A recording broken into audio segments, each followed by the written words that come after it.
welcome in week eight review. Yeah, I'm 5-3 now. Week eight review. I got the lovely Timmy from my PSA. He got it. He heard. He knows. Hi. Hi, How are you? I'm great. Good. I'm great. I know, guys. We're in a little bit of Vermont. If Timmy lags throughout this whole thing, he's not in Southwest Florida, so we understand. We Don't understand. expect me to be in 60 frames here. This will be choppy, It'll be probably. top, but you know what? The voice is there, and then you'll be able to see his delayed reaction to things. So that's really all that matters. Exactly. Alrighty. So let's, without even further ado, let's just hop right into this. This Sure. week, you had a tough one. Um, I'm happy with how my team played. Yeah, no, that's what I mean. You had a tough one. You put up 108, and Who the hell lets Joe score 150? AJ He's 2-6. Brown, AJ Brown had 33. Dante Foreman had 32, looking like he's back at the Hook'em Horns. Shout out to my guy. The That guy one hurt, honestly. At one point in the game, they were in overtime, right? And ESPN put in a play as a negative 71-yard rush, and it brought his points down from 32 to like 21. And I was like, oh my God, there's hope. And then it like reversed it immediately after. And I'm like, oh, You're like, oh, damn it. And that this yeah. he did this without Tyler Higbee being a thing and without Cooper Cup having a second half. Like Cooper Cup had one catch in the or two catches in the second half, and one of them he rolled his ankle on. Higbee Mm-hmm. barely did anything. CeeDee Lamb had a good game. Miles Sanders had a good game. Lamar played well. The Broncos defense was solid. Brett Maher was solid. You couldn't do anything. Nothing I could do personally. Like, I made the wrong call too in my flex. 2 minutes before the game started, I took out Jamal Williams. I should have. Yeah. But it didn't matter because Joe's team decided that I was just going to lose no matter what. I Yeah. could have played perfect. Yeah, no, you could have put in Tua instead of Kyler. You could have had instead of Daryl I could Henderson. have had an extra 25 points and I still would have lost by 25. So, Yeah, there was nothing that really would have mattered at all. So shout out to Joe for that week. He absolutely killed that highest point score of the week. Um last week last week we had spoken about your team a little bit on here. We're a friendly place. It's a friendly review. And I want you say you're a friendly place. I believe you believe this is a friendly place. I don't know. Sound like you guys are taking some shots. I don't know what you're talking. I wasn't taking that at all. I didn't understand your trade. This is before Jamar Chase is out. I did not understand your trade of giving away Najee and Christian Kirk for T. Higgins. Since you're here, what's your thought process? Well, I would just like to say that T. Higgins outscored both those players this week combined, Mm-hmm. only by point 0.5. But sure. Mm-hmm. All right. So my main thought here is like you had said on the podcast last week that you thought Christian Kirk was in the same category as T. Higgins for fantasy. And I personally think that that's like complete bogus. I don't think that's the case. Being the Christian Kirk fantasy manager all season, I've seen what he has, right? Mm-hmm. There's been 3 weeks this year that he's been out targeted on his own team by Zay Jones. By Bay Jones. Who? Bay Jones. Who? Who? Exactly. So I'm Christian Kirk to me is at best 15 points if he gets you a touchdown. He has a good game. Like when he had the Giants, he had 100 yards. That's a good game, right? Mm-hmm. He's not going to have that week 2 performance he had where he had 2 touchdowns, put up 24. He's not going to have that in my mind. Jaguars are still bad, and they're running through ETN at this point. Mm-hmm. Najee, I've been saying it all year. Every person I tried to trade with for Najee, I was like, he's a guaranteed 8 points. I said that probably 100 times this season. Mm-hmm. He's a guaranteed 8. I can find 6 on the waiver wire. So it doesn't really matter to me, that difference there. T. Higgins, even with Jamar Chase on the field, has potential to be a wide receiver 1. Christian Kirk, in my mind, does not have that. So the upgrade to T. Higgins was enough for me to be like, take these 2 players, I will find somebody on the waiver wire to get me 6, and my team is better without him. Okay. There is also a little bit of me scoring 62 points the week prior to that. That was like, get everybody off my roster. I hate this whole damn team. Absolutely. Anybody that is in this team right now is not going to be here next week, except for the man Saquon and Mark Andrews. Those are the only two. I was 0-3. I said I couldn't find a trade that I actually liked, and we stayed with it, and we were able to right the ship. Yep. After 0-3, I scored back-to-back 60s. Everyone that's not named Travis Kelce can go. I don't care. See ya. Andrew Hopkins can stay too because he hasn't done anything. He's literally been suspended. Sure. Everyone not named Travis Kelce, Kamara, you weren't doing anything. Bye. Mixon, bye. Like everyone could have gone. So I completely understand that. I thought that giving Najee was a little much, but you have your reasons for T. Higgins. I'm not even going to fully disagree with them, especially now that Jamar Chase isn't there. T. Higgins' value just went up. I understand it's only going to be for a month, but every single week for you matters at this point. So honestly, I'm in win now mode, and Najee Harris is not going to win me a week. Christian Kirk is not going to win me a week. T. Higgins could put up 26 this week, and I wouldn't be surprised. T. Higgins could win a week. So no, that's fair. That's fair. You explained it. I don't think it's stupid. Stupid thought process. That's fair. Yeah.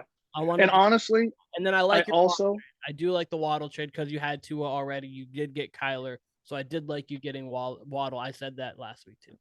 I'm actually like trying to shop Kyler, but the problem in this league is like, in my opinion, your team is the only team that needs a quarterback, and you don't even need a quarterback. You have guys that will get you 20-something a week, and there's no one that I can like. Tom and Aaron get about 22, like 22 a week. Would I prefer the ability for them, like a Kyler who got 34 last week? Would I prefer that?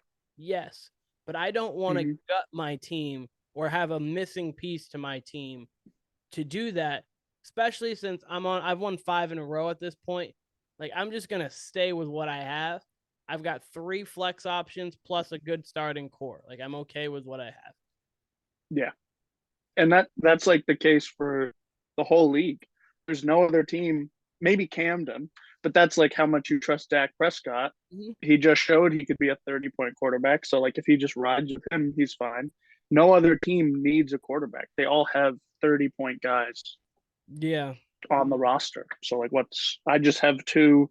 Like, I can't drop Tua because Kyler does have a bye. But every week I'm sitting here like, do I play Tua over Kyler? He's projected more. He has a better matchup. And then I didn't last week and lost 6 points from it. But I'm semi in the same position between Aaron Rodgers and Tom, and then arguably Derek Carr, depending. It's literally like you can drop him on Derek Carr. Are you talking about? Yeah. He doesn't need to be on a roster. He doesn't have to be on a roster at this point. I'm just waiting for somebody. Anyways, so we're going to move on to the next game. We got Ira versus Austin. Austin to a rough 2-6. Unfortunate for him. That one hurt. Yeah, that does hurt. Even without Brees, Ira was still able to muster up 98. Joe Burrow didn't play a great game, but still got him almost 20. Nick Chubb does what Nick Chubb does. Najee got him 6. The classic. DJ Moore decided at the end of the game he wanted that 64-yard bomb, which pretty much won Ira the week, because without that, this is like too close. I think Ira would have won by a point, but it would have been dangerously close if not. Yeah. That DJ Moore won him a week. As I said, Christian Kirk scored 4. Mike Gesicki had a solid game. Brian Robinson did nothing. The Bucs defense did as much as you and I did, and Jason Myers had 11. That the Washington's weird with Antonio Gibson and Brian Robinson. Like, Robinson runs more, but in Gibson's in the pass game more, and then they have J.D. McKissick, who they like to just kiss in every now and again. I don't really understand Washington because, like, they're 4-4. Gibson's returning punts and kicks. And then they're like, oh, by the way, you're also the starting running back. Go right back out onto the field. How does that work? I don't know. I think Ron Rivera's on the hot seat. I think he could lose his job in a month. He could be out of there. they're So still managed to be 4-4. They're better with not Taylor Heineke. That's all I have to what say. is what does 4-4 get them in their division? NFC East is like the best division this year for no reason. I First of would all, have no idea why, but 4-4 might get them the 7th wild card spot. If I can don't it? right now, I think they would technically be like almost in 4-4. There's only 7 teams per. Yeah, I mean, I guess well, they would have to take all 4 of the teams. no, it would have to That's be. It's not going to happen. See, the only division that it was going to happen that I thought it possibly had a chance would have been the AFC West, and we all know it's not happening there. But I like have no idea. with Washington right now, the 49ers are 4-4, the Falcons are 4-4. Falcons are in sole Possession of lead I don't think they're of going to that keep it, but division you right know now. what? They've been frisky. But the 49ers and Falcons are 4-4, and the Commanders are 4-4. Other than that, every team below them is 3-4 or worse. So they technically, as of today, I mean, they don't think they have the They'd tiebreaker. be in. Could almost be in. That's wild. That's garbage. Anyways, so we got Ira's team there, and then we got Kirk Cousins played well. Justin Jefferson played solid, could have played better. Fournette played well. Josh Jacobs didn't not much. Devontae Adams. Did he leave the game? Like, was he playing that whole game? I mean, the whole game. They obviously didn't have him in the fourth quarter there, but Mm-hmm. Yeah, he was playing. They just didn't Hmm. use him. I don't. that team is so up and down. That team should be better, but they suck. Yeah, on both ends of the field too. Like Yeah, their defense is cheese, and I was gonna say their defense is Swiss cheese, even though they have pieces, and then their offense is a brick. They just don't move anything. yeah, I don't know. it's like I don't know. And then I like Josh Jacobs. He's proved everybody wrong, Yeah, no, right? this has been fine. And then obviously you don't get any offense going, so he just like can't, So I don't know. I Um, don't really get it. I don't get that team, but I don't get the Broncos either. So I guess the AFC West just has like a bug. yeah, no, I have no idea what the hell the AFC. I hate the Broncos. The Broncos, you can't bet them ever because you don't know if they're going to score above 21 points or 16 points in a game. They've done it only twice this season. They're so boring to watch. Yeah, because their defense is lights out, but their offense Yeah, sucks. it's also lights out. Like they're not playing the game. Literally, They're turn like the lights sleeping. out for them, and then it's lights out for the defense. The defense is amazing. Broncos country. Like I hate Russell Wilson as a person, not as a football player. He's the cringiest dude in the whole NFL, and then he's allowed to just make $50 million a year. And he's allowed to be on the plane to London and just do high knees in the aisle while people are sleeping. Like if I wake up to Russell Wilson slapping his knees doing high knees, I'm gonna be like, Russ, just lay down. Like if we're going to London, I don't care. Yeah. Like high knees? Like, what are we doing? Russ, we got another 6 hours on this plane. Like I swear to God. I promise you can find some high knees when we land. Yeah. Like let's not worry about it. No, Russ, let's ride. He sucks. He just looks bad. He misses throws. He misses reads. I just don't get, like, I've had this conversation with Camden before. They traded for this man, let him go through preseason, training camp, mini camp, and they said, yeah, this is the guy we want to pay $50 million. And now here we are. Oh, no, he's getting outplayed by Geno Smith. That's all. Yeah. That trade looks amazing from the Seahawks perspective. The Seahawks they look great. They're in the Broncos are gonna have bad picks apparently. They're in rebuild, but still might win the division outright. We don't know how, but I think the 49ers will end up taking it. But man, the Seahawks might be a playoff team. They look like it. At this point, I think they are. I don't know how it's going to be hard to keep them out. But Austin's team, didn't really perform. He Yeah. left a couple pieces on the bench, but honestly, who's gonna bench Devonte Adams for Jacoby Myers or Romeo Dobbs?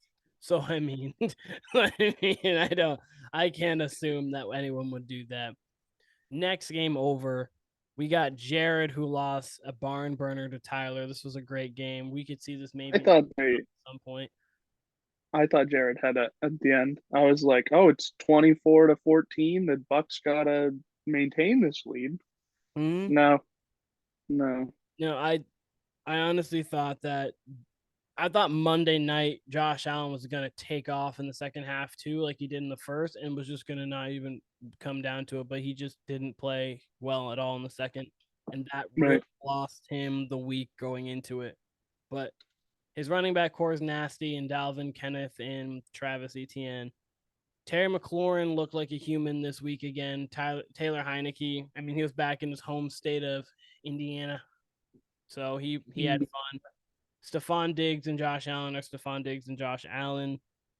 Brian Suckup had a solid game, but with Tyler, Christian McCaffrey, he needs to give this win specifically to Christian McCaffrey. Tyreek Hill did what he needed to do. Damian Pierce did what he does. Geno Smith played well. Saints defense, Tyler Bass, cool, whatever. He threw, ran, and received a touchdown. Christian McCaffrey, this win for Tyler this one's for you. First player to do that since like 2005, Yeah, LaDainian Tomlinson. since the best fantasy running back at that Yeah. time, LaDainian Tomlinson, Uh-huh. a freak. But both of those teams are scary moving forward. I wanted Jared to win because obviously Tyler's in my division, but I wanted Right. Jared to win. But both of those teams moving forward are scary. Another scary team. I put out a PSA for him last week. I just told Justin that it's time, and regular season Justin.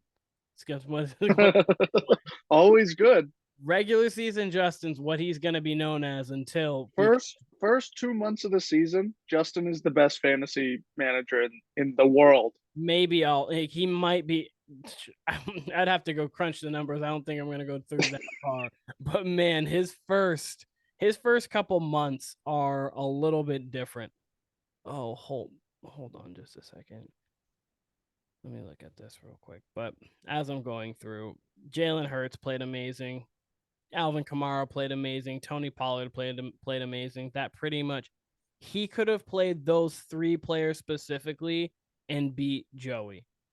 That household this week must be a little tight. That's a crazy stat. He didn't need the other 6 spots on his He team. didn't. He would have put up over 100, and Joey only got to 97. He could have been like, you know what, Joey, I'm gonna play Jalen Hurts, Kamara, and Tony Pollard, and sit everybody up, Just a bunch of empty slots, and it would have. and he would have won by like Oh my 5. god!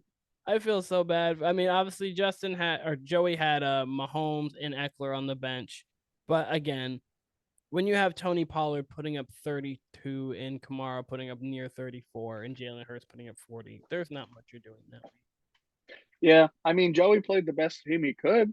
Like Played well. He picked up Andy Dalton. He played solid. Like the only thing he could have done would play DK Metcalf over Adam Thielen. It would have given him 6 more points. So pretty much he would have been able to beat the top 3 of Justin. the But three. it didn't matter. Yeah. It really didn't matter after that. So that much again, a tight household. That's I wouldn't want to be there. I wonder if Justin probably threw hands with Joey at some point. If I'm Joey, I'm throwing hands. I've got to punch him in the chest. I got to punch him in the jaw. I can't allow this to happen. Last but not least, though, I've managed to just break lucky on some things, and we are a good team.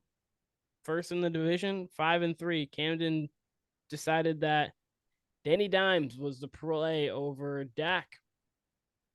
I don't fault Cam on that. I mean, I don't I've even said it before. get mad. Hindsight's 2020. Of course, we look back and be like, yeah, you should have done that. But like looking at the matchup for fantasy, Dak didn't look good the week prior, and No, he played one of the best matchups he could have had yeah, against the Lions. So I was gonna say, and this week he was going against a Bears team that's actually really good against the pass. yeah, Known it. but they're really good against the pass, bad against the run. Felt like one of those games that might be 24-21 with Pollard running in for a couple. And Mm-hmm. Daniel Jones was playing against Seattle, who has been, even though Seattle's been winning, they've been known to get in some shootouts. So it's fair. I'm not even completely mad at him for it. But it's tough. It is tough to look at for him, I bet, to see like, why didn't I just play the best quarterback on the roster and we would have won? But you know, I love it. I absolutely love it. And my team's feeling good. I'm feeling good. I have a question. So what teams are you scared of in our league? Like if you gave me like a top 3 or 4 teams that you were nervous about. Do you want like how do you want it? You want like 4 through 3? I mean, if you want to order them, feel free. But I just mean like when you're looking at rosters and going through, you're like, they're kind of scary, or they're mid, or like, oh, they're pretty good, or they're not good at all. I know for a fact that number one has to be Jared because he has the best.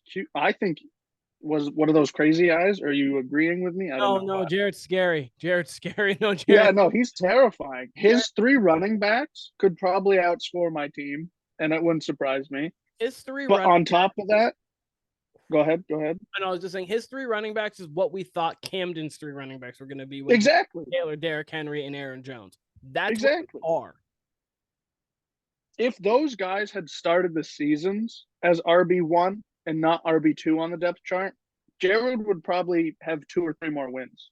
Because I don't know what his record is right now. 6 or 5 and 3. He's only 4-4. But could 4 and 4. He would have beat me. I beat him by 0.2 points. So I yeah, know he would have beat me yeah, that week. yeah. You look at those 3 running backs, I think his running back room is number one. And then It he is. has QB1. Yeah. He has QB1. He Mhm. has arguably wide receiver one. I think Stephon Diggs will end up as wide receiver one. It's gonna be. He's only lacking at tight end. I was gonna say it's between him. It's between Tyreek Hill. Obviously, Cooper Cup's always involved, and then Justin Jefferson has the potential to, because Jeff Chase is out, Devontae in that offense, but Yeah, it's between those 4.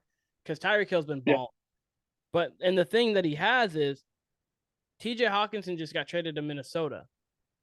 That might work. That might work. I mean, no Irv Smith, obviously. So Justin Jefferson's your number one. Like T.J. Yeah. Hawkinson's probably the second most talented pass catcher there. Mm-hmm. That could be very interesting to see going forward. So he might have Plus, Zach he Ertz has Zach Ertz. He's been top 5. like tight end 4, I think, for the whole season. You play him, you get 7 points. Yeah, I was gonna say That's fine. if you're not at Andrews and if you're not Kelsey, all you hope for, because right now Waller's been injured and Kyle Pitts has been a letdown. All you hope for from your tight end position is 6 to 8 points, and you're good every week. Just 40, 50 yards, Just or a touchdown. hold the tight end. Just hold it down. Get me a few. That's really all you need. Just get me a couple. I'm not asking for a lot. Just get me a few points. But no, Jared is legitimately scary because he's got 0 actual holes. His biggest hole would be his defense. Because I don't have a problem streaming defenses. But that's the thing. Like you can figure out like the hole. If your worst hole is the easiest position, probably other than kicker to fill, that's not really an issue. You're good. You're good if the honestly, there are times when Jared could just not play a defense, and it would probably be his best option to just take the 0. Because what? He might take a 3. That's not going to win him. No. So I was gonna say the Rams defense this year has put up a 1 and a 0 game already. So like it's like, yeah. Honestly, I wouldn't play him against Tampa Bay in my mind. What? I wouldn't play the Rams against Tampa Bay this week. I would play Tampa Bay against the Rams, but I wouldn't play. I would probably just, take the L. Tampa's kind of coming off of a mini bye because obviously they played on Thursday. Right, Thursday. 10 days off. Tom, and if he finally has a divorce, like it's out there, maybe that that like puts things off of his shoulder. So we'll see. And if Cooper Kupp is 50%, they said he dodged like a major injury here. It's no high ankle, no low ankle sprain. It's just like a lateral ankle sprain, which could be fine. He could be out there, get your cortisone shot and be good. Yeah. He could be, limited a little bit. If he's limited, that offense is limited and that defense can play. So, And they have no run game to speak of because they have no offensive line to speak of, which makes that made me want to put a gun in my mouth when I saw Ronnie Rivers stealing touches. Ooh, when you ooh, saw North Country alum Josh Rivers yeah. touches. What the hell? And it wasn't even that they were like, all right, Darrell Henderson's sick. First of all, please tell us that information that he's sick. Just because he's on bye, you don't have to hold it from him. Yeah, no, I would love to know. Like, obviously not their thing is not we need to let fantasy owners know things. It's just right. I would have loved to have known. I mean, those are things you have to go to the Rams report on Twitter and look like 5 minutes before the game. Yeah, right. This is going to be the lead back here today. What? But the thing, they skipped. Instead of going, okay, let's go to number 2, Malcolm Brown, they said, nah, let's go to that practice squad guy. So He'll probably do it. Like, what? Sign this guy from the practice squad, and then he'll I don't know what the Rams are doing. The Bucks, I get their team. They just haven't been able to establish the run. Yeah. Because their line's been bad, and then Tom's been not playing well at all this year. Their team makes sense. They just aren't playing well. The Rams I think makes sense. I think the Bucks will figure everything out. I think their run game will get picked up by the end of this month. And I think their pass game will return to normal. The Rams, I don't see them running for 100 yards in any games for the remainder of the season. They run for 60. Like they look bad. Bad. So I'm this close to dropping Darrell Henderson now because Cam Akers is back at practice. He might return. If Cam Akers comes back, I don't care. I'm done with that team. That team is Cooper Kupp, maybe Tyler Higbee, and that's it. If you're in PPR, Tyler Higbee. Mm-hmm. That's it. Yep. Because he get 10 catches one game. What the hell? It's like I don't know how 70 yards, but they'll get 10 catches. So Jared scares you. What team? What other? Jared scares me. It's hard because I think Justin's team does scare me if it's fully healthy. Because he popped off this week with Gabe Davis not popping off. He could have put up another 30 points if Gabe had a big week. If Swift didn't carry the ball 5 times, if he actually had a role, he would have been fine. So and Evan the problem 0, and that's not typically Evan McPherson. So exactly. And that the other reason why he scares me is because he has holes because of injury. DeAndre Swift might not play on any given week, and that won't surprise me. Yeah. And then Gabe Davis might play, but he's not really playing. If he doesn't boom, he's going to be busting. Justin has, I would say Jared probably has the most consistently scary team. Justin, if everybody plays how they should, fully healthy, he could be the first 200-point game. Yeah. Jalen Hurts can go off. DeAndre Swift, Kamara, he scored 6 touchdowns on Christmas Day a few years back. Gabe Davis. The fact that Kamara just put up 40 points in PPR, and that's not even his biggest game ever, is crazy. Yeah, and no one was like, wow. They're like, oh, Kamara's having a great day. Yeah, they're like, oh, Kamara's being Kamara, just doing his thing. Gabe Davis, we've seen blow up clearly. Jamar Chase, we've seen blow up clearly. He has Kyle Pitts now. We know Kyle Pitts can just have one of those random games because he's very talented. Tony Pollard put up 33. Bill's defense can go get 25, and then Evan McPherson can kick forfeit. He could legitimately have a 200-point lineup. He had a $148 with Gabe Davis and DeAndre Swift, the Bills defense, and Evan McPherson all together having 16 points. Yeah, exactly. 4 players, and 4 legitimate actual people who can put up points, put up 16 points. Exactly. And they will put up points. Yeah. All of those guys are going to be dropping double digits. So I'm not too worried about the injuries. Swift does concern me because they even said in that after the game, they were like, we gave him too much workload. He's already hurt again. And he was limited. He didn't practice on Wednesday. Yeah, I don't think he practiced today, or I don't think he's practiced. So I don't know what the case is. I'm happy because I just traded Michael Pittman for Jamal Williams. So like if that works out, I'll take Jamal's red zone chances. I'll take him even when Swift is there. So Jamal right now is a must start. every week. And every week he's a must start, at least as a flex option, because of the fact that we don't know what DeAndre Swift's going to do. Was he going to get 10 touches? Yeah. He might get 2 carries and then 15 catches. And the thing about Swift is Swift is almost a must start too, because he will get the ball 12 times, but those 12 times will probably go for like 90 yards and maybe a touchdown. So it's like when he's healthy, he's honestly, I think, one of the most talented make a guy miss kind of running backs. He's going to get 6 yards a carry when he's fully healthy, but he's been playing on a bum ankle and a hip thing and everything. So like, I don't know. Yes, 100%. So honestly, DeAndre Swift is scary. He's literally a big play guy, but he's not the boom or bust big play guy. He's just the boom big play guy. He just doesn't. Yeah. He only knows how to make big plays.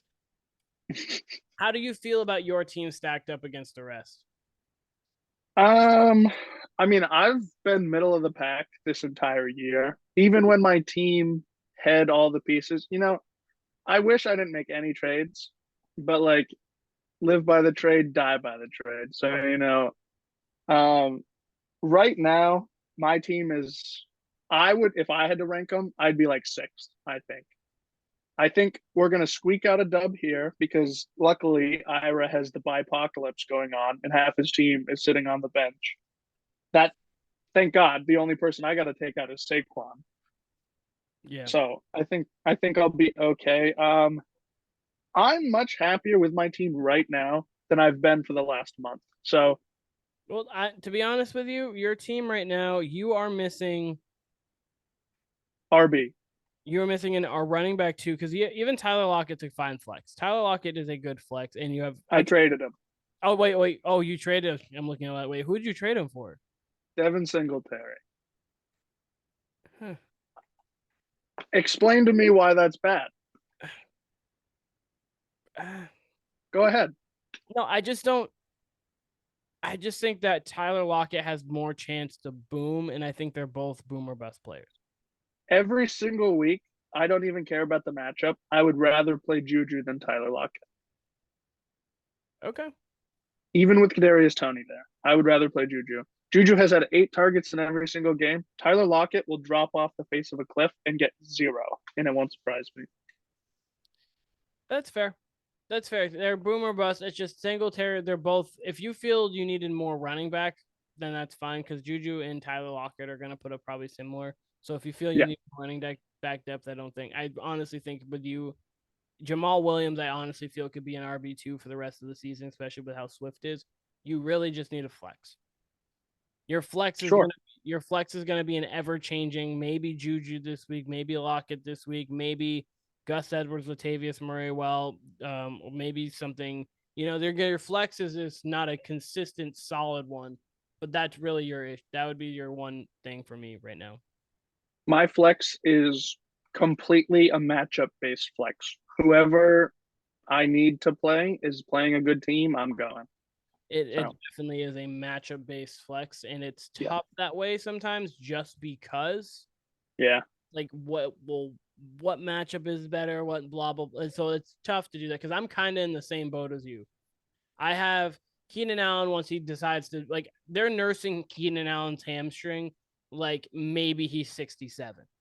Did you know that he re-aggravated it? Yeah, no, I read it. I was looking at him in FanDuel this week because I was like, oh, they're playing a Atlanta team that they could definitely throw on, and he's going to be the number one clearly, like he always is. But with no Mike Williams, he's looking pretty solid. He's like, yeah, it's not going as well as we thought it would be, but we're going to use the hamstring very carefully. This is the second worst hamstring injury I've ever seen in my life, only behind James Harden's a year and a half injury. Like, James Harden was lingering with hamstrings last year. It's like, wait, you did that in the playoffs 2 years ago. Like, what are we talking about? I don't know how you're still lingering with a hammy, but it's the second worst hamstring injury I have ever seen in my life. I don't know what's Keenan Allen's problem, but I mean, it kind of makes sense. He is what, 31 years old. You know, Yes. he's not the young Sprite. Keenan Allen that we knew. So Yeah. yeah, he said in week 7 they played him for the first half, and they said, it's going to be a limited package. Oh, low battery, we'll be fine probably. He's like, it's going to be a limited package, but he's going to be in there. So they put him in, and he was like, at that point, he said he was 90%. He was almost back to full. He had a bye week where you shouldn't be doing football, and he comes back worse than when he. Yeah, I don't get that. So We don't understand. Like, what I is don't know. going on with this Keenan Allen?